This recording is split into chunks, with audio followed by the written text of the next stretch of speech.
until they heard the CEO call a scrap collector chairman. Everyone was shocked to realize that the man they had always looked down on was actually the richest man in the world. It turned out the man had been testing his son by hiding his identity as the world's richest man. He not only handed his corporation over to a female CEO, but also lived with his son in the countryside for 20 years without change. He even collected scraps to pay for his son's schooling. Fortunately, the boy made him proud. He not only achieved the highest exam score in the city, but also got accepted into a prestigious local university. The school even held a celebration banquet for him. They invited renowned figures from the local academic circle to attend.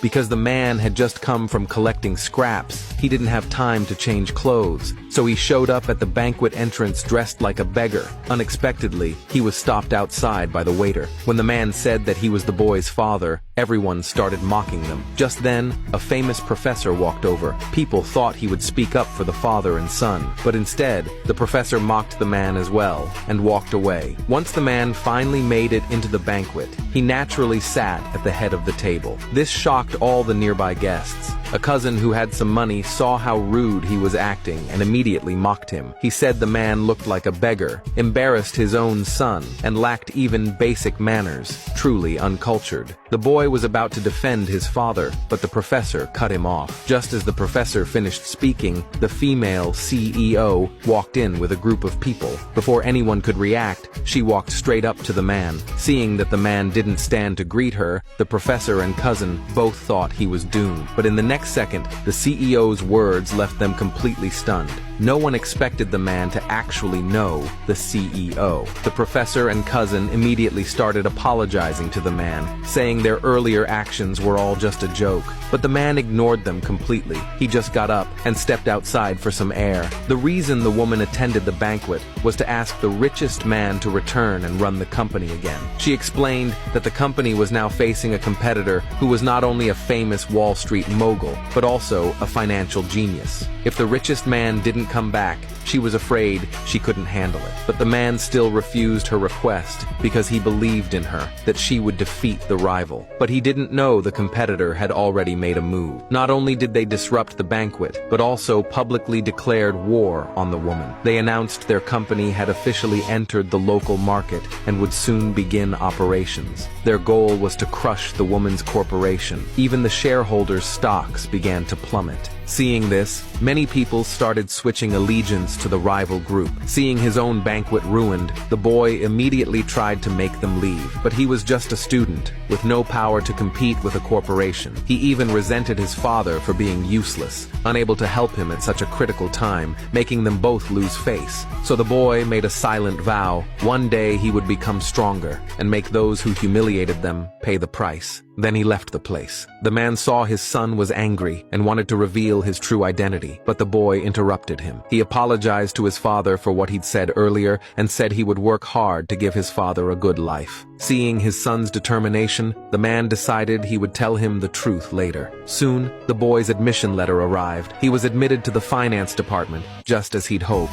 He planned to gain knowledge and earn money so his father could live a better life. But only the man knew just how difficult the financial world really was. So once his son left, he contacted one of his subordinates, who was also the principal of the school. He asked him to look after his son at school. The principal gladly agreed, so the boy worked part-time to pay his tuition while also studying hard. With the knowledge he gained, he eventually founded his own publicly listed company after graduation. At that time, the man saw his son's achievements on the news. When he told his co-workers that the CEO in the news was his son, they thought he had lost his mind. Before he could explain, the boy showed up with a group of people. Seeing that his father had stopped collecting scraps and had become a security guard, the boy couldn't hold back anymore. He questioned his father. "We're not short on money. Why are you suffering instead of enjoying life?" Before the man could respond, the boy revealed why he'd come. The principal's daughter was holding a birthday party, and the boy wanted his father to attend with him. After all, back in school, the principal had taken good care of him. With that, He handed his father the key to a villa and told him to change clothes and come to the party. But as soon as the man arrived at the neighborhood, a resident mistook him for a security guard